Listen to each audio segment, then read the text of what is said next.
Dicen que soy un soñador, ciego y sin oír, que la vida aquí consiste.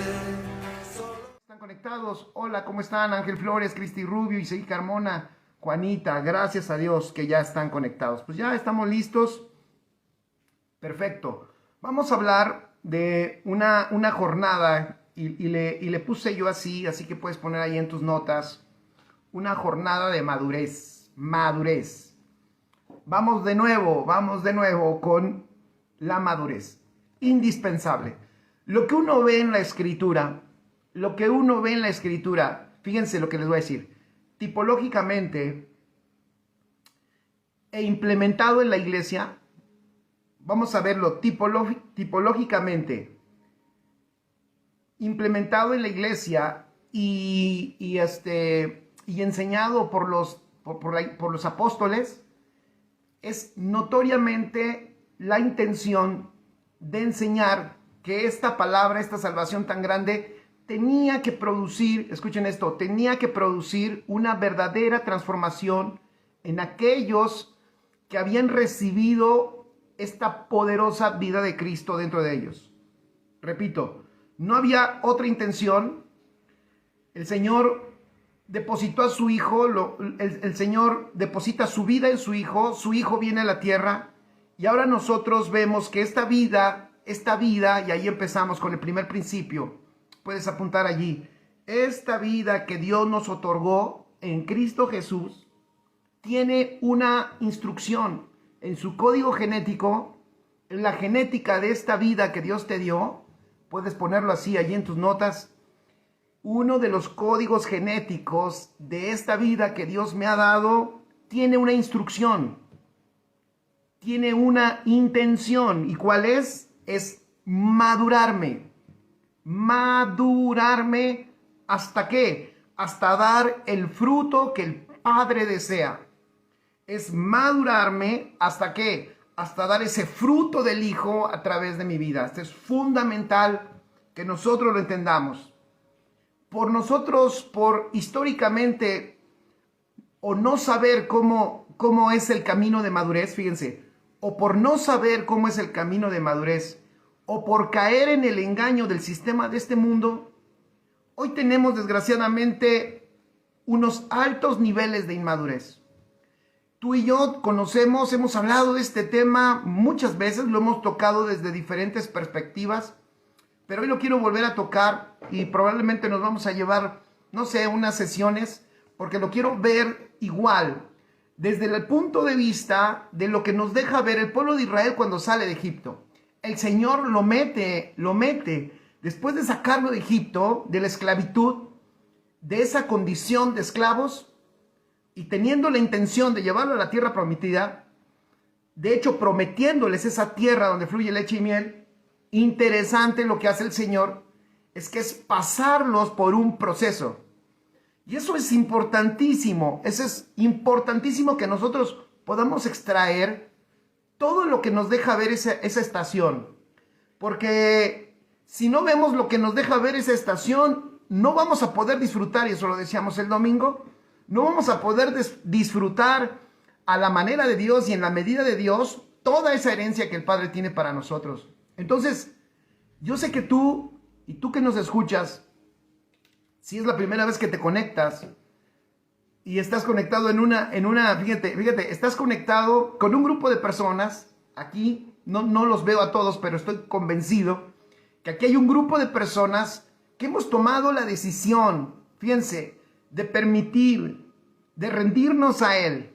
Hemos entendido que hemos recibido esta salvación y hemos recibido esta vida, pero lo que acabo de decir, hemos entendido que esta vida tiene una instrucción muy clara y muy específica. Y esta vida tiene la intención, cuando digo esta vida, ¿a qué me refiero? A la vida de Dios que está en ti, cuando veniste a esta salvación tan grande, o más bien, cuando el Señor te trajo a esta salvación. Fíjate, te voy a decir otro detalle. Si te trajo a esta salvación, es porque te necesita. Y no quiero enseñar un evangelio antropocéntrico. No estoy hablando de un evangelio donde tú estás en el centro y eres el todo. No. El Señor te necesita para su propósito. Por eso te llamó y por eso te salvó. Y por eso la vida que tiene dentro tiene una instrucción específica y clara. Transformarte. Transformarte a la imagen de su Hijo. Es que madures al grado de dar fruto en esta tierra y que esta tierra pueda probar a Cristo. Pero, ¿qué es lo que pasa en esta tierra y qué es lo que pasa, desgraciadamente, con la iglesia de este tiempo? Y va un diagnóstico. Ustedes saben que los que se conectan y no tienen mucho tiempo escuchándonos, pero te vas a ir acostumbrando si lo sigues haciendo, que nosotros nos gusta dar diagnósticos. Así que me encantaría que pusieras allí en tus notas un diagnóstico de esta iglesia, de esta generación. Quiero dar este diagnóstico sin el afán de criticar nada, ¿vale? No es una crítica. Y es más, de hecho, un diagnóstico no soluciona tampoco nada. ¿Ok? Un diagnóstico no soluciona tampoco nada. Es importante el diagnóstico porque nos puede dar una dirección más clara de hacia dónde debemos caminar. Pero el diagnóstico por sí solo no arregla nada. Así que podemos tener buenos diagnósticos y estaremos más cerca de hacer las cosas de una manera más certera. ¿Ok? Por eso son importantes los diagnósticos, porque nos dan claridad de lo que realmente está pasando. Dicen, ¿dónde se fue, pastor? ¿Cómo? ¿Ya me fui? ¿Por qué me preguntas, Mirna, que a dónde me fui? ¿Todavía sigo o no? ¿O ya me fui? Ah, ya regresó. No me espantes, Mirna, ¿a dónde se fue? No, aquí sigo. Ok, gracias. Si salgo de... ¿Saben qué? Déjenme poner mis datos, porque estoy con el Wi-Fi. Voy a poner mis datos. ¿Vale? Denme oportunidad para... Ahí estoy. Vamos a ver. Ya está restaurada la conexión. ¿Estamos bien? ¿Sí? Hice una pausita, ¿vale? Para cambiar a una conexión más estable. ¿Estamos bien? Díganme si se ve bien y se escucha bien. Se los agradecería. ¿Ya estamos? Sí, mejor, para que hemos, por cuestiones de redes y por cuestiones ajenas a nosotros, por asuntos del satélite que contratamos para que salga la señal, el domingo también se estuvo entrecortando. Bueno, eso sale de nuestras manos, pero esperemos en Dios que esta transmisión salga sin ningún detallito, ¿vale? Se ve y se escucha bien. Gracias, Didi. Perfecto. Entonces, este diagnóstico es importante, ¿vale? Pero, ojo, escuchen muy bien. Este diagnóstico es importante, pero repito, un diagnóstico no está arreglando nada, ¿vale? Pero es importante que lo sepas. ¿Qué está pasando en este tiempo? ¿Qué tenemos hoy?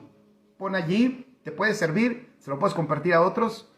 ¿Qué tenemos hoy en nuestra generación? Hoy en nuestra generación, hablando en el sentido de iglesia, yo lo que noto es que tenemos una generación, y tenemos tiempo diciéndolo, que le encanta oír extraordinarios mensajes.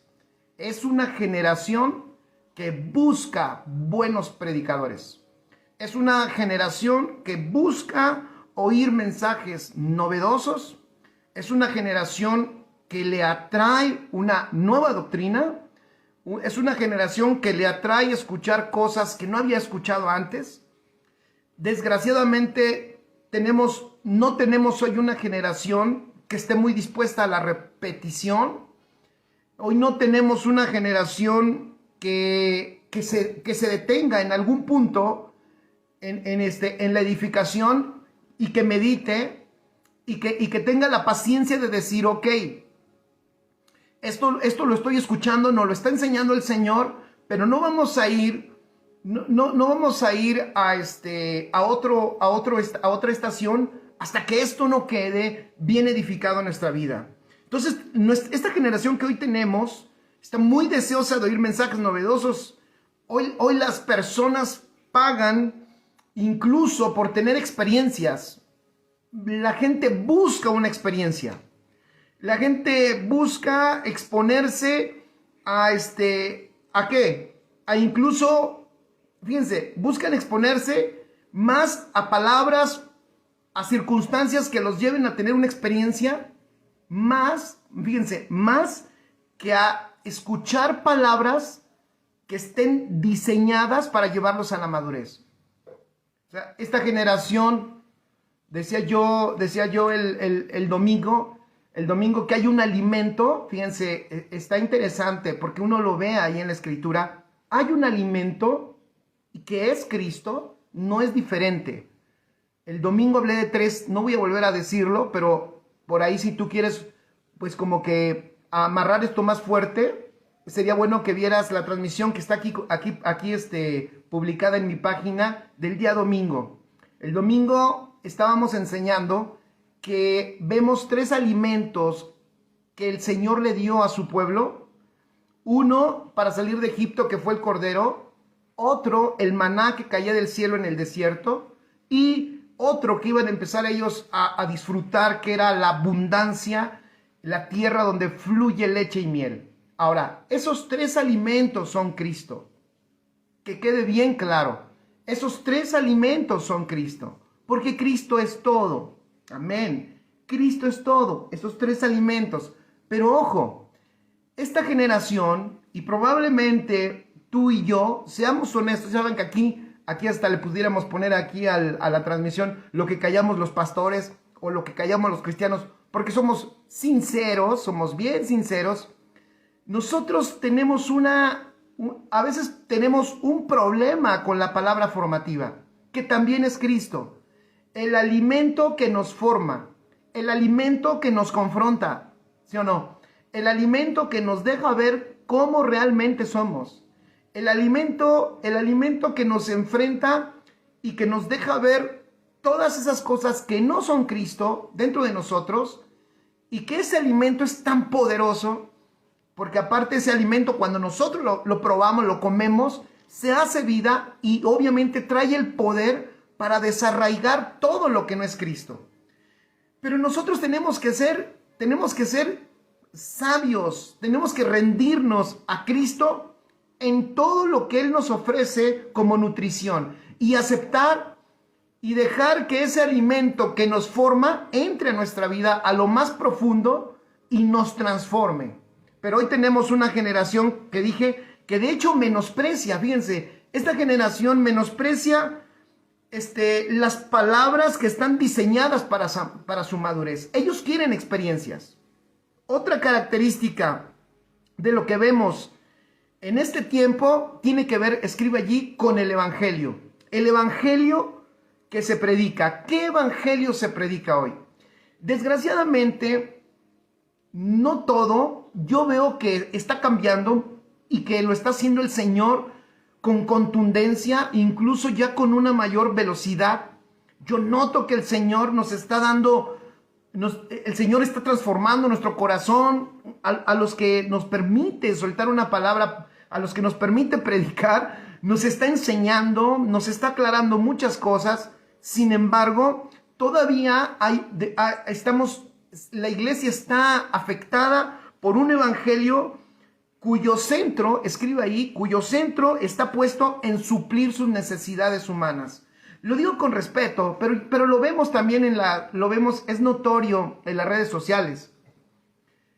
El evangelio que está dirigido a suplir las necesidades de las personas. Ese evangelio no nos permite madurez. Repito, ese evangelio no nos permite madurez. Y lo vuelvo a decir, por supuesto que cuando nosotros venimos al evangelio y cuando la vida del Señor está operando en nosotros, no, el Señor suple todo, todo. Pero el evangelio no tiene como objetivo suplir nuestras necesidades humanas. Ese no es su objetivo. Repito, el objetivo del evangelio no es suplir necesidades humanas. ¿Y quieren que les diga una cosa? Miren, que yo sé que esto que estoy diciendo a mucha gente no le gusta. Hay gente que defiende que Cristo vino a nuestra vida para darnos una mejor vida, para darnos una mejor familia, para darnos para que yo sea exitoso en lo que yo emprenda, para que todo lo que yo haga, mis manos prosperen.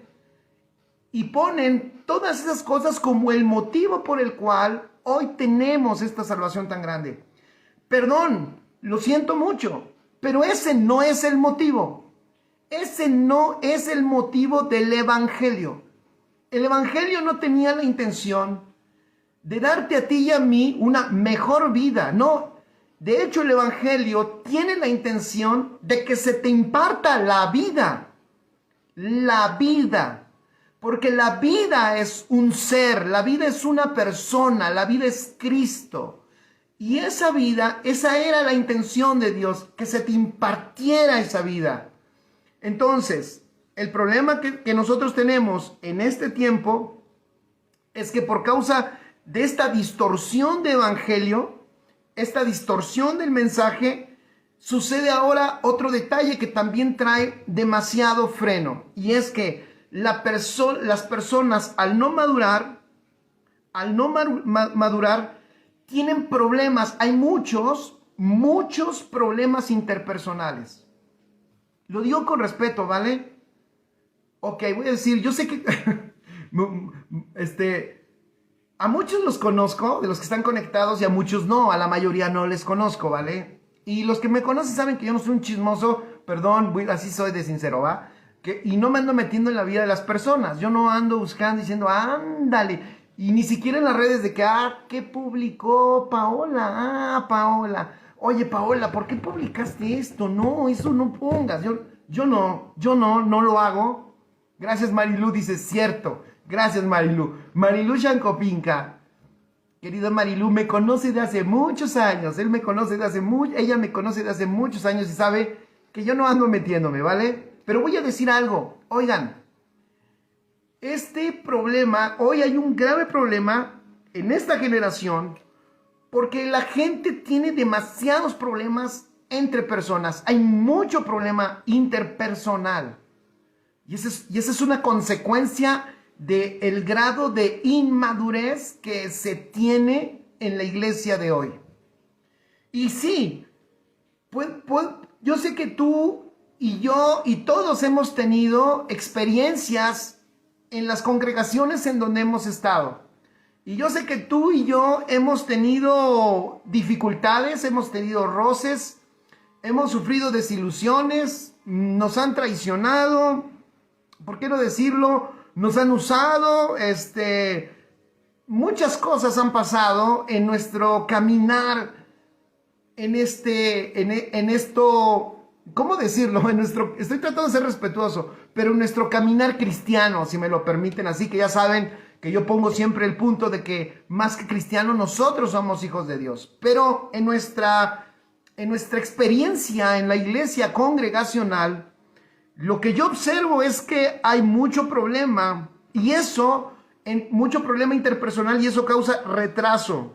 Y escribe esto, los problemas interpersonales nos ocasionan que perdamos tiempo valioso. Me adelanto, voy a tocar muchos puntos hoy, pero me adelanto. Si tú estás teniendo conflictos, si tú estás teniendo dificultades con personas, te invito, escúchenme, te invito a que empieces a operar en madurez, a que dejes que la vida de Cristo te indique cómo debes actuar, porque se pierde mucho tiempo, retrasamos mucho el avance del reino, el avance del reino con nuestras acciones, cuando no sabemos cómo resolver los conflictos que tenemos entre personas.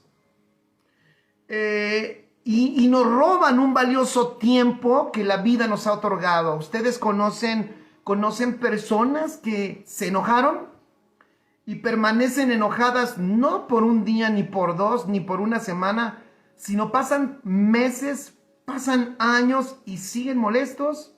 Eso es tremendo. Y escucha esto, eso es tiempo valioso, porque no quiero parecer simplista, pero hay algo que es real. La madurez, escucha, la madurez es corporativa, la verdadera madurez es corporativa. La verdadera madurez, repito, es corporativa. Una característica de una persona que madura, te voy a decir cuál es. busca el bien de los demás. Esa es una característica de una persona que está creciendo en estatura. Inmediatamente madurez lo hace algo interesante en su enfoque. Madurez hace que deje de verse a sí mismo como el todo y empieza a ver la importancia de ser útil para los demás. Eso es extraordinario. Una persona, cuando madura, se empieza a dar cuenta de lo importante que es la relación que tengo con el que está aquí conmigo. Yo no quisiera, yo sé que ahorita estamos redes sociales, estamos unos muy cerca, otros muy lejos, como sea, pero yo quiero invitarte. Me dan ganas hasta de levantarme de mi silla, yo de verdad, y de caminar, ¿no? Como cuando uno está en la congregación enseñando. Tengo un deseo profundo, me encantaría que hoy tú y yo consideráramos esto. No es cualquier cosa, de verdad no es cualquier cosa cuando no sabemos manejar las dificultades que tenemos entre nosotros. Es importantísimo, es fundamental la relación que tú tienes con los demás. Es fundamental porque la madurez es corporativa. Si tú quieres caminar en madurez, ahí va el primer reto. Vas a tener que aprender a solucionar los problemas interpersonales. Repito, si tú quieres en verdad caminar en madurez, vas a tener que aprender a solucionar problemas entre las personas. Si tú quieres caminar en madurez, tendrás que echar mano del perdón. Tendrás que echar mano, y voy más allá, no solo del perdón, sino de la virtud de Cristo en tu vida. La virtud de Cristo, de ese Cristo inofendible. Esa virtud que nos permite disfrutar la inofendibilidad. Y esa virtud que nos permite, aun cuando haya intentos, porque los hay, para que alguien te ofenda o te afecte o te quiera hacer daño, en esa gracia y en esa virtud de la vida de Cristo en ti, tú no seas afectado y por esa causa no cambiemos ni modifiquemos nuestra actitud y nuestra acción con los demás. Cuando hay problemas interpersonales, tienes dos opciones. Una de ellas, escribe allí, te puede servir. Una de ellas es dejar que eso te afecte. Dejar que eso entre en tu corazón y modifique estructuras del alma, que modifique cosas adentro de ti, que hagan que cambie tu actitud. Eso es una. Que eso que pasó, dejes que penetre hasta lo más profundo y modifica tu acción. Pero tienes una segunda opción. Cuando enfrentas una dificultad de ese tipo, tienes la segunda opción, que es tomarlo con sabiduría pon allí, desde tu posición en Cristo. En otras palabras, tomarlo con altura, sabiendo, escucha, fíjense, por eso el diagnóstico, a ver si le estoy dando al clavo. Si tú y yo sabemos, a ver si la agarramos. Acomódate bien. Esto quiero que quede bien claro. Si tú y yo hoy estamos de acuerdo en que el mayor problema que tenemos en la iglesia es inmadurez, entonces eso significa, ojo, que nos vamos a encontrar con muchas actitudes y acciones inmaduras. ¿Amén? ¿Cuántos dicen amén? Digan amén si voy bien en la idea. Repito, si hoy reconocemos que uno de los mayores problemas que tenemos en esta generación es inmadurez, entonces lo segundo es que también tengo que reconocer que me voy a enfrentar muy frecuentemente con acciones inmaduras. Entonces, tercero, no me debería yo de sorprender. No me debería yo de sorprender, porque muchos dicen, no, ¿cómo es posible que esto pase en la iglesia, en México, y todavía que el pastor les enseña el nuevo pacto, la verdad presente, la gracia, tanto que les enseña. ¿Y no han escuchado esa frase muy común que dicen, ¿y eso, a eso vas a la iglesia? ¿Eso te enseña tu pastor? ¿Eso te enseñan en la iglesia? Y entonces la gente... O nosotros decimos, yo vine a la iglesia y nunca me imaginé que aquí también la gente fuera bien chismosa. Nunca me imaginé que aquí también la gente dijera mentiras. No me imaginé que aquí también la gente traicionara. ¿Han escuchado eso? Bueno, ¿por qué te sorprendes? Si estamos entendiendo bien el diagnóstico y entendemos que uno de los más grandes problemas que hay hoy es inmadurez, entonces, ojo, no te sorprendas de encontrarte frecuentemente acciones inmaduras. Entonces, ¿qué es lo segundo que tú debes de hacer? Entender eso y tomarlo desde una posición correcta. La condición que tú tienes en Cristo. Saber que hay inmadurez, entender que la gente actúa así porque hay un grado de estatura que todavía no han alcanzado o no han llegado en Cristo. Entonces no permites que eso entre en tu corazón porque tú tienes una perspectiva más clara, más sabia y más madura de lo que la demás gente está haciendo. Y no estoy hablando de orgullo, no se confundan, No estoy diciendo que te pongas como un orgulloso y digas, ay, pobrecito de ese inmaduro. Y no, por favor, porque eso es inmadurez. Pobrecito de ese inmaduro. Oh, ese no ha madurado, porque también he visto eso. Perdón, en mi tortuosa vida evangélica he visto eso. El que se cree tan maduro que dice, pobre niño, pobrecito de él. Entonces no estoy hablando de eso.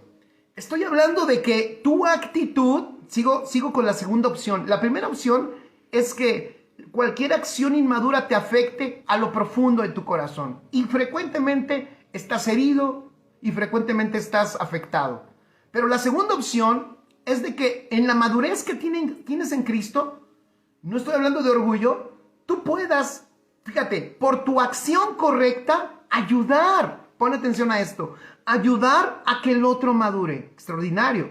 ¿Quién es el otro? ¿A cuál otro me estoy refiriendo? Al otro que hizo algo que te pudo afectar. Que hizo algo que incluso te pudo hacer tropezar. Pero en tu madurez, ¿qué es madurez? Madurez es un mayor grado de formación de Cristo. Entonces, ojo, en esa madurez tú no lo juzgas, si no le dices, eres un niño inmaduro, vete de aquí, ay no, yo no me junto con estos niños inmaduros, yo soy sabio, pastor, yo me junto con ustedes. No me estoy refiriendo a eso, me estoy refiriendo que precisamente en tu mayor formación de ese Cristo que ama, de ese Cristo que es paciencia, de ese Cristo que es amor, en esa virtud de Cristo, que es un grado de madurez en ti, que es madurez, ya lo dije, es una medida de la estatura de Cristo. Madurez no es una posición humana que nosotros tenemos, porque yo me hago el coco wash y yo digo, es que yo era el pastor Jorge, era yo muy bromista antes, pero ahora ya maduré y ahora soy serio. Eso no es. Eso es una farsa religiosa. Muchos piensan que ser serio es ser maduro. Bueno, yo soy serio, pero me río mucho, pero yo soy serio Yo he dejado mi vida, yo lo he dicho muchas veces, muchos piensan, una vez me dijeron, oiga pastor, allá en un estado que es hermoso y que me gusta, una persona que me dijo, una vez allá en Oaxaca, me dijo, pastor, como que no actúas como pastor, o sea, debes de ser más maduro, debes de ser más serio, debes de saber que eres un pastor. Entonces, yo eso no lo entiendo, yo sé lo que soy. Mi madurez no tiene que ver si yo me río o no me río, si he hecho un chiste o no he hecho un chiste, eso no es. Madurez tiene que ver en que hay un grado de manifestación de la vida de Cristo en mi vida. Y obviamente somos serios. Yo le decía a esa persona, mira, yo te voy a decir, yo he dejado todo, no tengo que decirlo, ¿verdad? Pero mira, yo soy bien serio, en Cristo soy bien serio.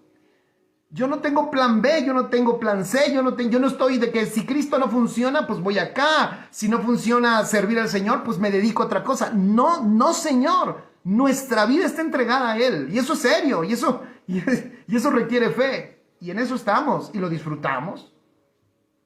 Pero a veces la gente confunde la madurez con ese formalismo. Pero bueno, aquí, entonces decíamos, la actitud madura, ¿cuál es?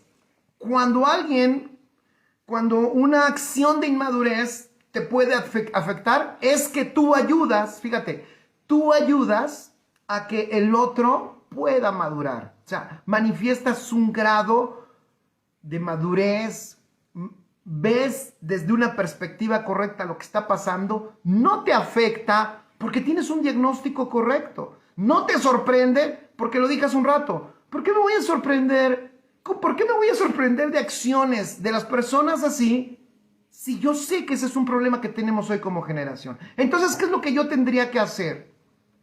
Ayudar a la madurez de otros.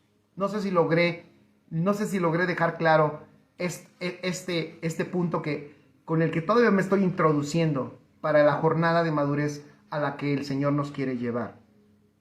Entonces, si tú asumes una posición correcta desde tu espíritu y entiendes que esta generación opera, fíjate, esta generación opera bajo altos niveles de inmadurez, entonces tú vas a aprovechar, escribe en tus notas, cada oportunidad. Ojo, le estamos dando la vuelta a la tortilla, decimos en México. O sea, ahora sí voy a poner, el enemigo nos quiere atacar, la circunstancia nos quiere derribar, pero nosotros le volteamos la tortilla.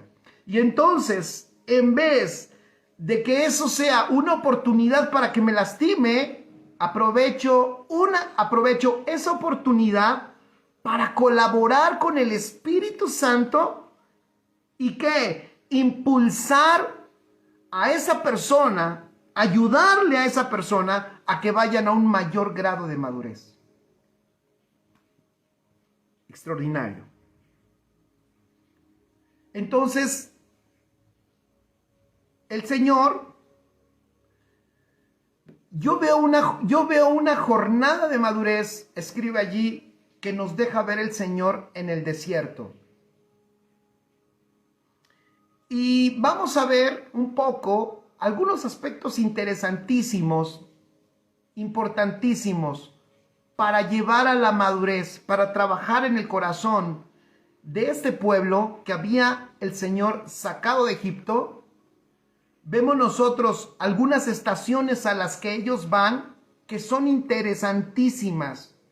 Hoy quisiera que viéramos una, por lo menos, pero son estaciones importantísimas que yo creo que nos dejan ver esas estaciones, lo que el Señor hoy y siempre quiere hacer con nosotros para llevarnos en ese camino de madurez. El Señor, cuando saca a su pueblo de Israel de Egipto, lo lleva en un trayecto por el desierto y por lo menos allí encontramos de manera general en ese desierto alrededor de 12 estaciones. Pon allí, pasan por 12 estaciones en el desierto, por lo menos.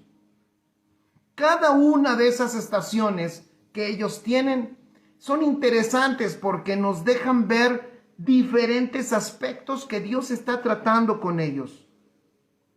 Por supuesto, después de esas estaciones, el pueblo de Israel vivió jornadas más, o sea, pasaron muchas cosas, pero el otro día yo les enseñaba y les decía que tenemos nosotros que ver y tenemos nosotros que, cuando veamos la Escritura, dejar y pedirle al Señor, pedirle al Espíritu Santo que nos muestre lo que Él nos está queriendo enseñar dentro de todas esas historias, dentro de todas esas incluso calamidades que suceden allí. Porque eso no está escrito allí nada más porque había que escribir un libro. Eso está allí porque el Señor nos está mostrando verdades, nos está enseñando. Y acuérdense que todo lo que pasaba en esas escrituras apuntaba a la realidad de Cristo. Entonces nosotros aparte también vemos el Evangelio, porque es eterno. Acuérdense, el Evangelio eterno está en toda la Escritura. Entonces, nosotros vemos en estas jornadas cosas interesantísimas. Vemos cómo hay nombres de los lugares a donde fueron registrados esos nombres. Había características específicas y habían cosas específicas que ellos vivieron en cada una de esas estaciones. Y yo voy a empezar hoy con una. Escribe en tus notas. ¿Cuál fue el primer lugar que el pueblo de Israel, al primer lugar que el pueblo de Israel llegó después de salir de Egipto? Pon allí en tus notas la tierra de Sucot. Sucot. La primer jornada, fíjense qué interesante, a donde el Señor lleva a Israel es a Sucot. Ahora, Sucot es interesantísimo, porque la tierra de Sucot ya es la frontera, fíjense, es la frontera del río Nilo, o sea, es la frontera de Egipto y es lo primero que se encontraban antes de llegar al desierto. Es interesante, Sucot. Otro detalle, pon allí en tus notas. Sucot, porque de hecho el pueblo de Israel celebra una fiesta, que es la fiesta de Sucot. Y es que Sucot significa tienda. Fíjense qué interesante. ¿Significa tienda o significa enramada? También puede significar, pon allí en tus notas, estructura, fíjate, o construcción. Entonces, qué importante, porque esta primer jornada, antes el Señor, fíjate, antes el Señor de entrar de lleno a principios, a sus códigos espirituales, antes de vaciar en ellos una mayor medida de sus diseños y de su pensamiento, los posiciona en Sucot. Y es interesante porque esa ciudad, ese lugar a donde ellos los pone, fíjense, a ver, vamos a ver quiénes de aquí les gusta leer. ¿En qué tierra? Voy a hacer una pregunta y el que conteste, pues le vamos a regalar unos Doritos. y si contestan del otro lado del mundo, se los enviamos. Pero fíjense, ¿en qué ciudad estaba habitando el pueblo de Israel en Egipto? ¿Escucharon? ¿En qué ciudad estaba habitando el pueblo de Israel en Egipto? ¿En qué ciudad? En Egipto había diferentes ciudades. Pero ¿quién se acuerda dónde estaba? Eduardo Hernández dice una playera del Cruz Azul. Pues no, hombre, ahorita, bueno, para la playera del Cruz Azul voy a poner una pregunta un poquito más difícil, porque pues esta está fácil. Es más, Eduardo, contesta esa.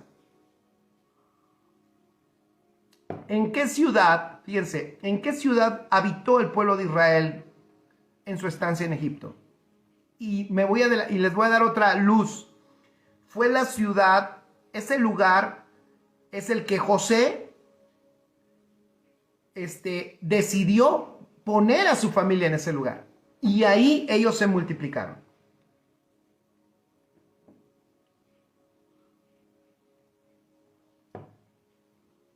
Venga, están pensando, si ahorita lo busco. Todo sea por unos Doritos. A la 1, a las 2.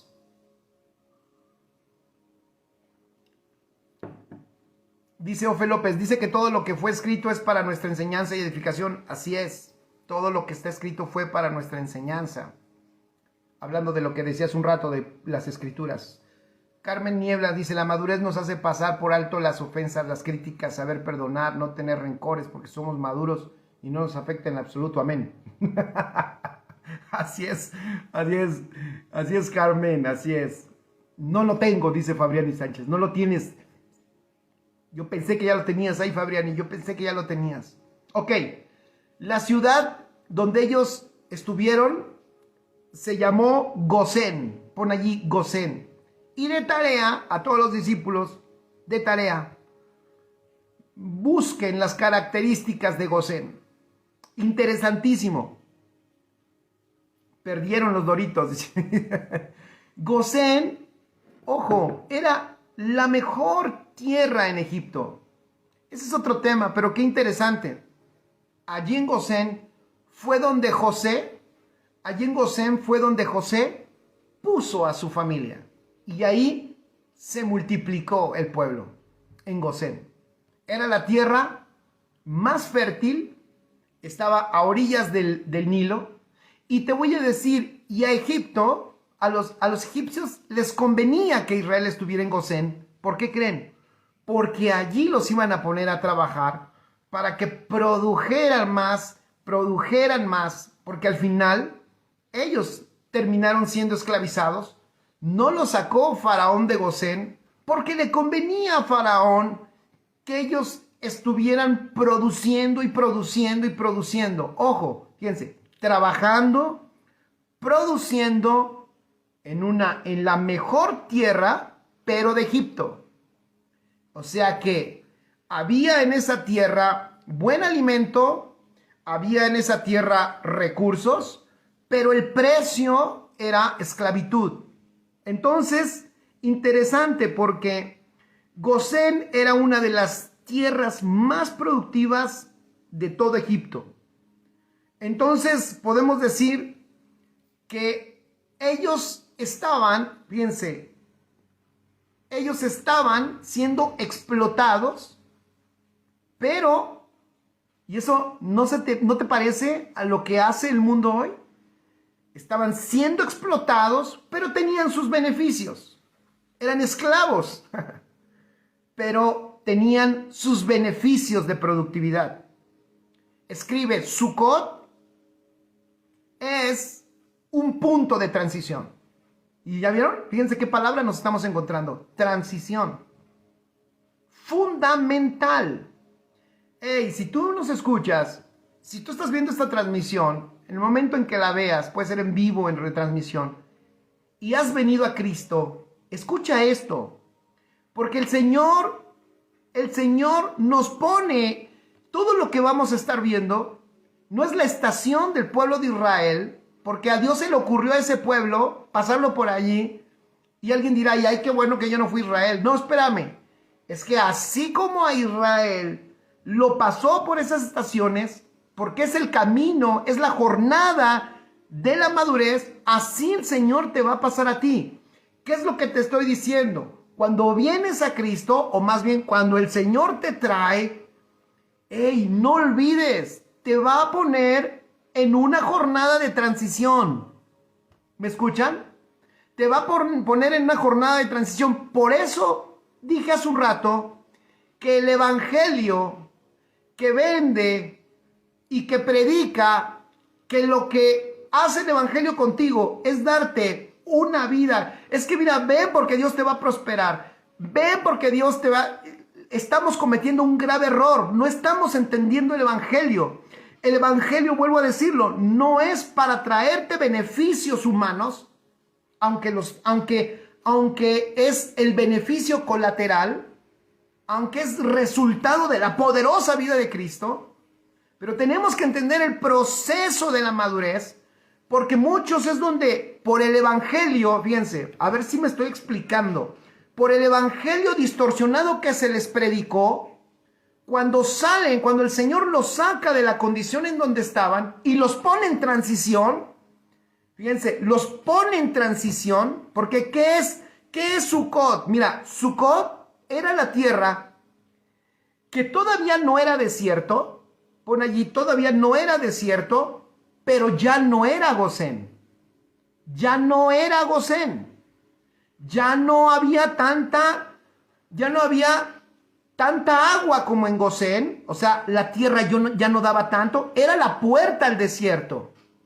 O sea, nosotros deberíamos de saber y entender que cuando el Señor nos trae esta salvación tan grande, fíjate, nos mete a Sucot, la tierra donde todavía puedes ver algunos vestigios de Egipto, ¿pero qué? pero ya no, ves algunos vestigios de Gosén, de esa tierra excelente de Gosén, pero también ya estás viendo ese camino que se viene por delante. El camino de desierto, el camino de sequedad, el camino de infertilidad, incluso voy a decirlo así, el camino de la muerte misma. Familia, cuando veniste al Señor y si se te ha enseñado el Evangelio, debes de saber que el Evangelio es cruz. Deberíamos de saber que no solo Cristo pasó por la cruz, sino que a todos nos pasa por esa cruz. Si Él no quiere conservar nuestra vida, por eso vuelvo a decirlo, ese evangelio distorsionado que parece que se vende y se vende tanto, y ¿saben por qué se acepta tanto y le cae tan bien a la gente? Porque le venden realmente que se le va a conservar la vida. O sea, lo que le están diciendo es, ven a Cristo porque tus sueños se van a cumplir. No, eso, el evangelio no es para eso. Es ven a Cristo porque el engaño de tus sueños se tienen que quebrar para que conozcas el único, grande, eterno y verdadero propósito del cual puedes participar. Y que si tú participas en él, por supuesto, la vida más extraordinaria tú vas a poder vivir, pero por su propósito. Ayúdenme, no sé si me estoy explicando. No sé si puedan sentir mi desesperación por tratar de ponerlo claro. ¡Ey! No rehuyas a esta estación, no rehuyas a Sukkot, transición. Pero ojo, dijimos que Sukkot significa ¿qué? Significa tienda, significa enramada. ¡Ey! Fíjense, significa construcción. Sukkot entonces representa la salida de la esclavitud para entrar ¿a qué? A la vida del propósito eterno de Dios. Nos enfrenta, escribe allí, a las primeras evidencias de la gracia de Dios. Es la introducción para mostrarnos el cuidado, el amor, entender a Dios como Padre y entenderlo a Él como el proveedor de todo. Ya no es nuestro esfuerzo en Egipto, ya no es nuestra capacidad de Egipto, ahora es el Padre el que opera de una manera extraordinaria con sus hijos. Y que Él es más allá y es más grande de cualquier necesidad que nuestra vida natural pudiera presentar. Por eso dije, uno de los daños más grandes es lo que ha hecho la religión. Y esto ha sido presentar esos evangelios falsos e incompletos. Esos evangelios dicen, porque el evangelio es una buena noticia, ¿no? El evangelio, ¿qué es buena noticia? El problema es que si nosotros decimos, fíjense, buena noticia, cada uno tiene una buena noticia diferente.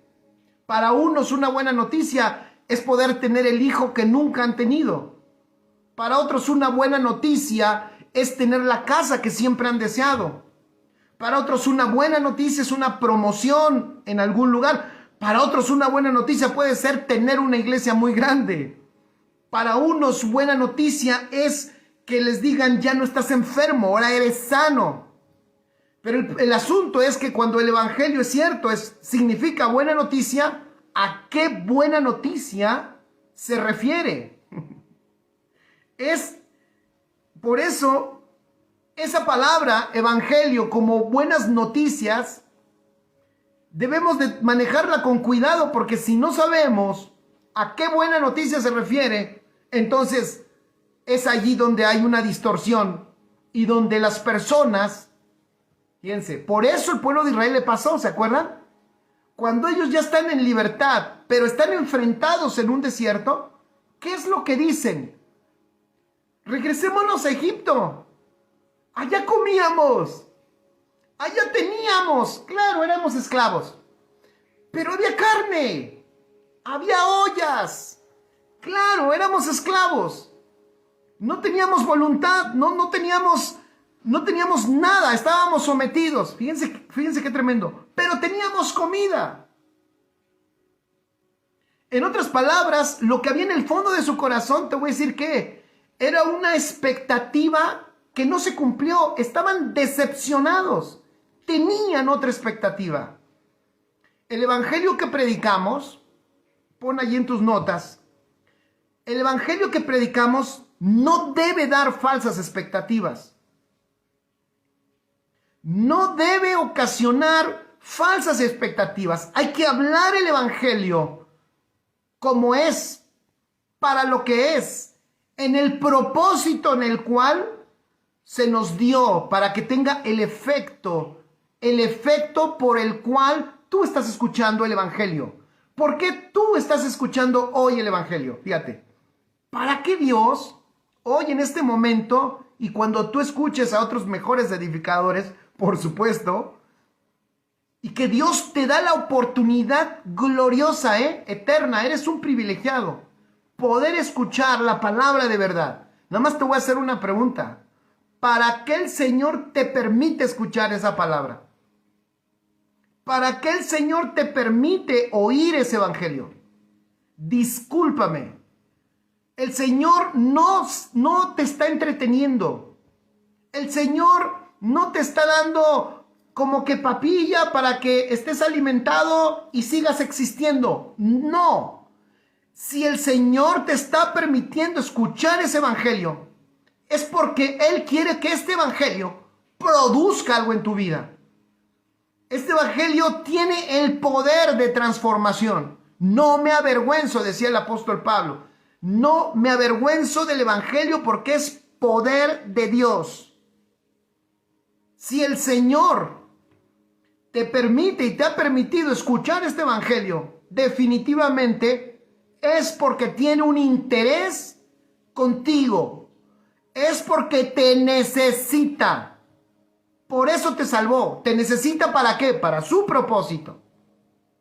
¿Te necesita para qué?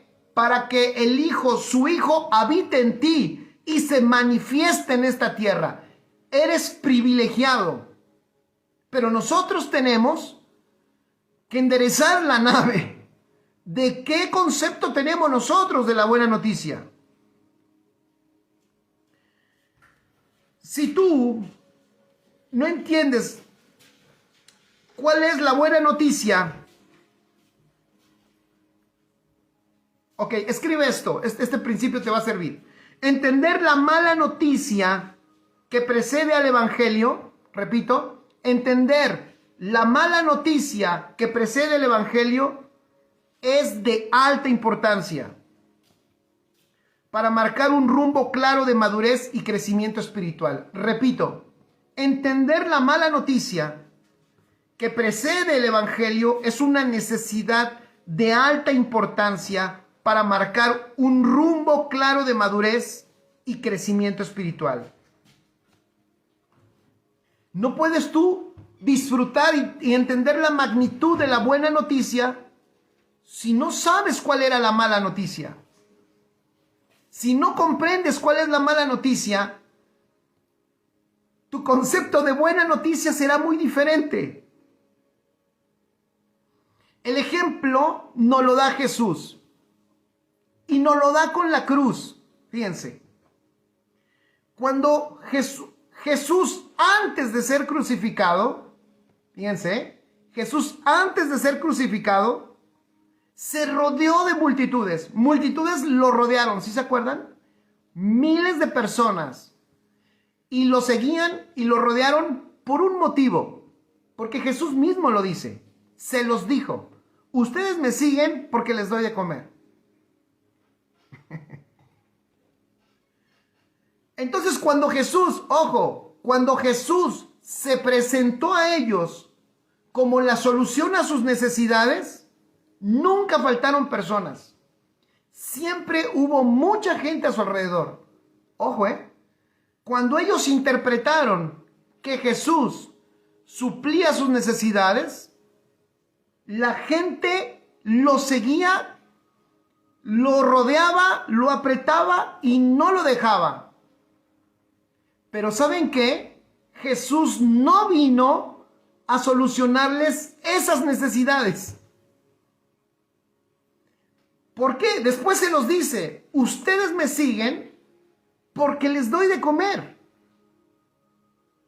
Pero ese no es el punto principal. Ahora, Jesús pregunta, ¿Jesús iba a suplir todas las necesidades del mundo? Sí, por supuesto. Pero suplir todas las necesidades del mundo no tenía que ver con lo que ellos pensaban que él tenía que suplir. De hecho, donde él suplió, fíjense, donde él suplió todas las necesidades. Donde él suplió todas las necesidades del mundo. Interesante. Eso sucedió cuando él fue crucificado, cuando él fue levantado en esa cruz. Escuchen esto. En ese momento, él con su vida trajo la verdadera provisión a todo el mundo en la cruz. ¡Wow! Sin embargo, las personas, cuando él fue a la cruz, lo abandonaron. Porque no entendían cuál verdaderamente era la buena noticia. Ellos interpretaban que la buena noticia era que supliera sus necesidades físicas, materiales, humanas, terrenales. No comprendieron que la verdadera provisión estaba en lo que él estaba haciendo en la cruz. El Cristo crucificado, la verdadera provisión de los hombres. Cuando él fue crucificado, no quedaron ninguno de esos que lo buscaban, lo perseguían y se sorprendían porque a veces dormía Jesús en un lugar, pero en la noche se levantaba y se iba a otro, y luego la gente lo buscaba y ya no lo encontraba y preguntaban dónde estaba, porque ellos vieron cómo suplía sus necesidades, pero él venía no a suplir sus necesidades, sino él venía a suplir la necesidad del mundo. Él venía a traer al mundo a la realidad del Padre. Él venía a ¿qué? A vertirse a cada uno de nosotros como la necesidad. Entonces, ¿cuál es la buena noticia? Pon allí, la buena noticia no es una doctrina, no es un rollo, decimos en México. La buena noticia es una persona. La buena noticia es nuestro Señor Jesucristo. ¿Cuánta gente no entendió esa crucifixión? Vieron la crucifixión como el fracaso, pero era la verdadera provisión para su vida. Me parece que eso sigue pasando el día de hoy. Cuesta trabajo a las personas entender la cruz como la provisión. Increíble. Cristo crucificado, así es, Mirna. La verdadera provisión en los hombres. Carmen, así es, en la cruz, ahí se suplió todo. Así es, Huicho, el evangelio no es una doctrina, no es algo, el evangelio es Cristo. Por eso escribe, las tinieblas, le interesa a las tinieblas que no veas el evangelio. Y de hecho le interesa que no aprecies la cruz. Le interesa que rehuses, fíjate, las tinieblas quieren que rehuses el paso por Sucot. Las tinieblas quieren que rehuses el proceso de entrada a lo que el Señor va a hacer en ese desierto, que es llevar a la muerte todo lo que no es Cristo en tu vida. Por eso las tinieblas están interesadas en que tú tengas un evangelio que te esté prometiendo todo lo bueno para tu vida, Porque de esa manera, supuestamente, fíjate, tú buscas y piensas que Dios te dará todo lo bueno, pero jamás, pon atención a esto, jamás buscarás transformación. Buscarás que tus necesidades sean suplidas, pero no buscarás transformación. Y algo que hoy el Señor está hablando por el Espíritu es que Él nos quiere transformar. Es que regresemos a lo principal. Regresemos para los cuales están los cinco ministerios que habla Efesios capítulo 4. Para la edificación de los santos. Para llevar a la madurez a los santos. No hay otro motivo de existir los ministerios. Si yo soy maestro, si yo soy pastor, ¿para qué existo? Para edificar, para el perfeccionamiento de los santos. Si no estoy edificando, si no estoy perfeccionando, si no soy un facilitador de madurez para mis hermanos en Cristo, no sirve el dichoso ministerio que yo pueda tener. No fuimos llamados a otra cosa. Lo único que el Señor espera es una iglesia que vaya creciendo en estatura. Es una iglesia que vaya creciendo en madurez. No está buscando otra cosa. El Señor no está buscando hacer cosas para tener gente feliz, cristianos felices dentro de las iglesias. Pero por supuesto que cuando crecemos en Cristo somos los más felices, cuando hay un gradito de madurez, cuando Jorge, por el Espíritu, por el poder de Dios, cosas se destruyeron de su cabeza, cosas que no eran correctas de mi cabeza, de mi corazón y de todo. Por supuesto, cuando me lleva el Señor y me pasa por esa cruz y muchos aspectos de Jorge mueren, por supuesto que cuando Él crece en mí, disfrutamos una vida plena. Por favor, entendámoslo. Pero por favor, importantísimo, no anulemos la cruz. No anulemos esa jornada de madurez a la que el Señor nos introduce. Porque voy a decir otra cosa. Israel, escribe ahí en tus notas, Israel nunca se sacó, fíjense, Israel nunca se sacó a Gosén del corazón.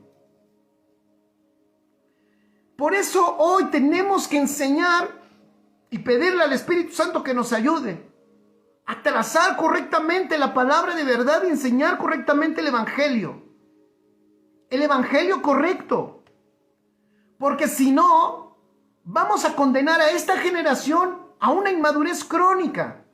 Van a rehusar la cruz, van a rehuir a esas etapas de transición y de transformación.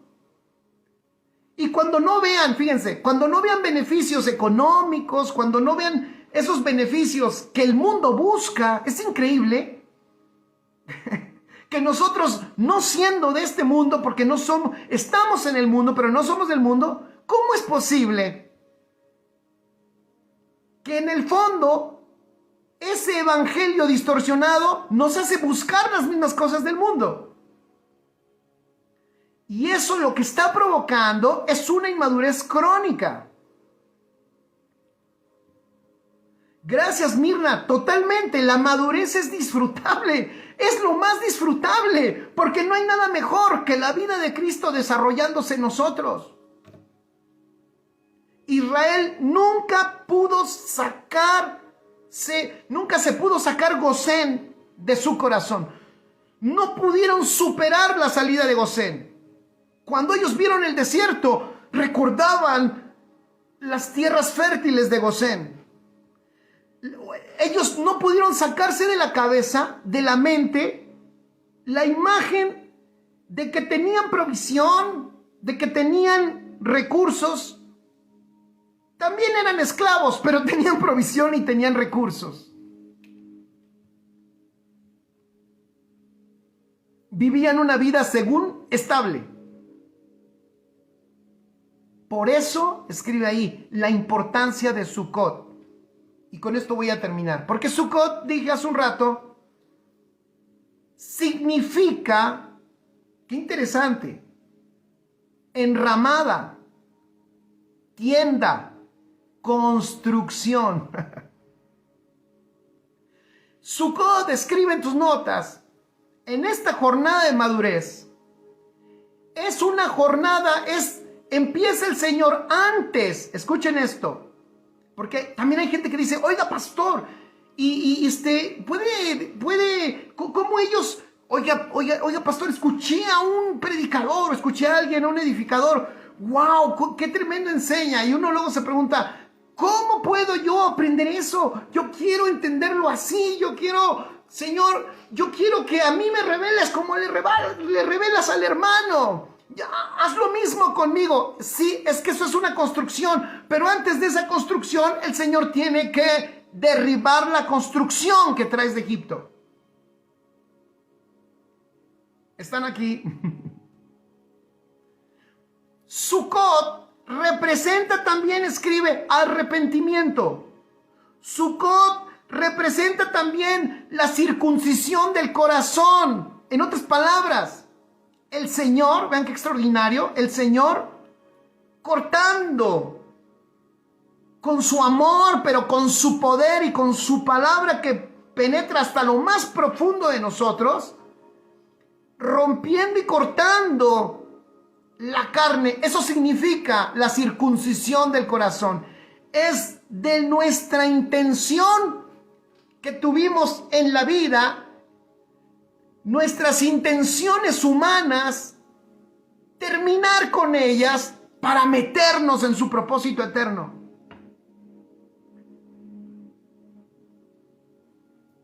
La revelación, el entendimiento, por supuesto, es una construcción, pero no puedes construir una construcción donde hay otra construcción y sobre todo donde la otra construcción está mal.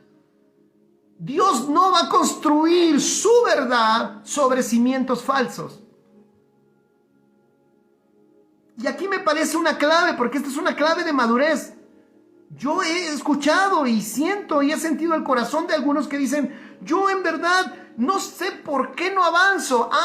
Es que a mí me parece que Dios no puede construir sobre, fíjate, Dios no puede construir sobre tus ídolos. ¿Cómo? No me diga eso. Yo no me cuelgo ya ningún ídolo. Ya no traigo nada colgado. Ya me quité el escapulario. Ya me quité el crucifijo. No me refiero a tus ídolos de madera o de metal o físicos.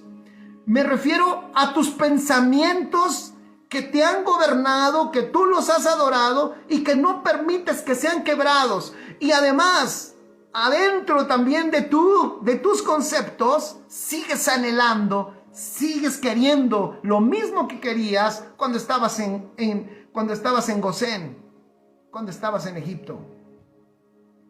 Qué interesante, interesantísimo, porque el Señor, ¿qué está diciéndonos hoy a nosotros? ¿Qué te está diciendo a ti? Tengo muchas cosas para ti. Tengo mucho que enseñarte. Tengo mucho que revelarte. Porque por eso te depositó el Espíritu Santo. El Espíritu Santo lo tienes porque Él quiere comunicarte toda la intención del Padre. Mostrarte las profundidades de su gracia. Las riquezas de su gloria. Mostrarte el corazón del Padre. Él te lo puede y te lo quiere dejar ver. Pero tenemos que dejar, y eso es arrepentimiento, tenemos que dejar que las estructuras, que la tienda, la estructura que traemos de Egipto sea pulverizada.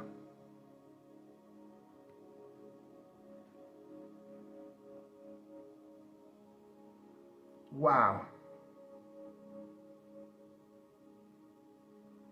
Y quiero dejarlo ahí porque hay otras cosas, pero probablemente me tarde un poco más. El pueblo de Israel fue retado. Y si tenían malas expectativas,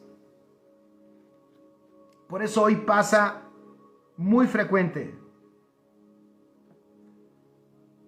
Cuando a una persona se le muestra un evangelio que va a suplir sus necesidades.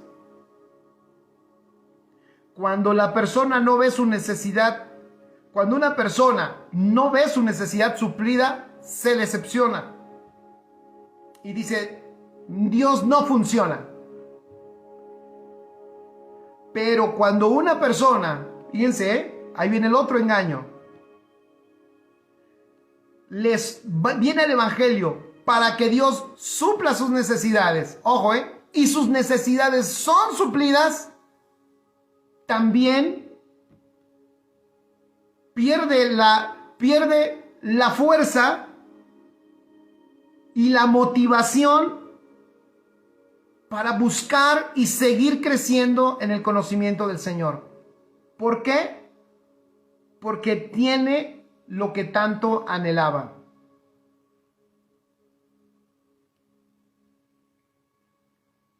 Y la conexión y la relación de sus asuntos espirituales siempre va a ser de acuerdo a las necesidades que Dios suple en sus vidas. Esas personas escriben tus notas, muy manipulables, están en un peligro tremendo. ¿Por qué? Porque se mueven en base a las necesidades que les son suplidas. Entonces su condición es muy manipulable.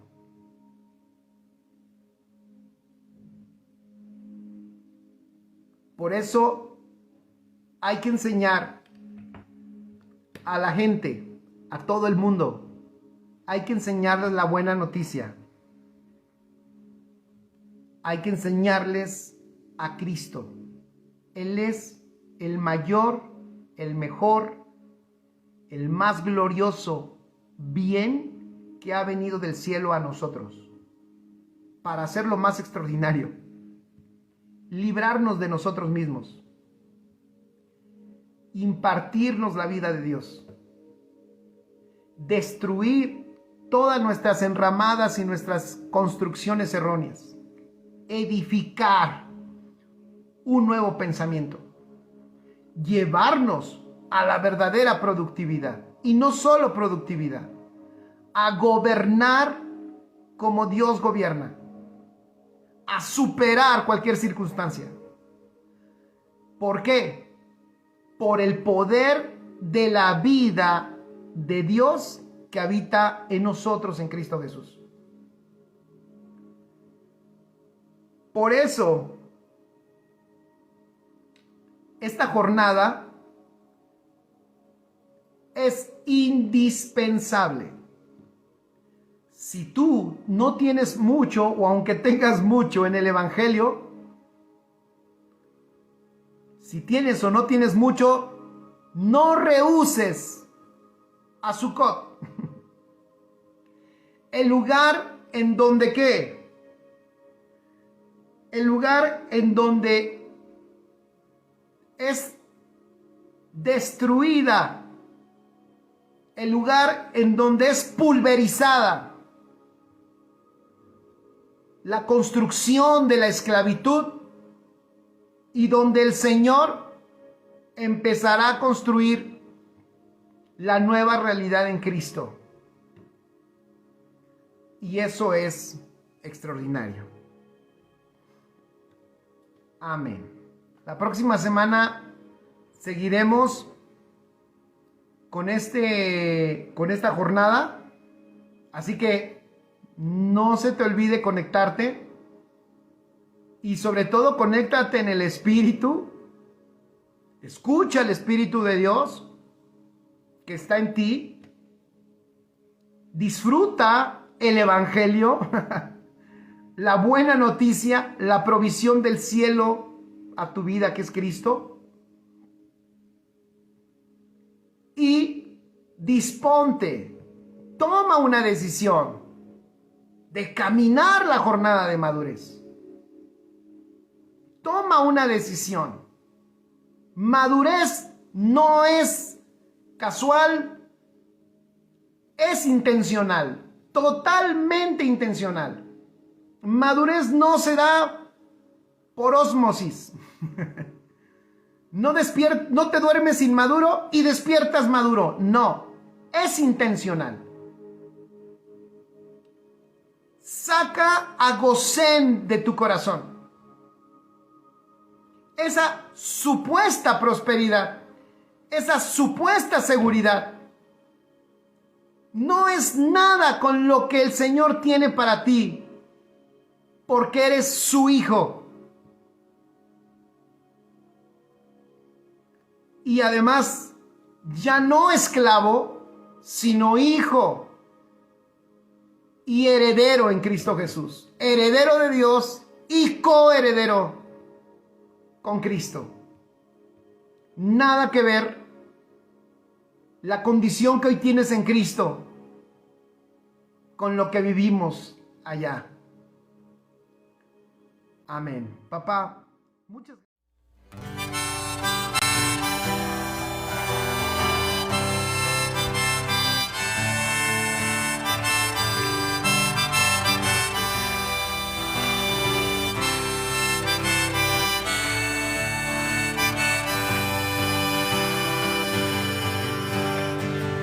Dicen que soy un soñador, ciego y sin oír, que la vida aquí consiste solo en lo material.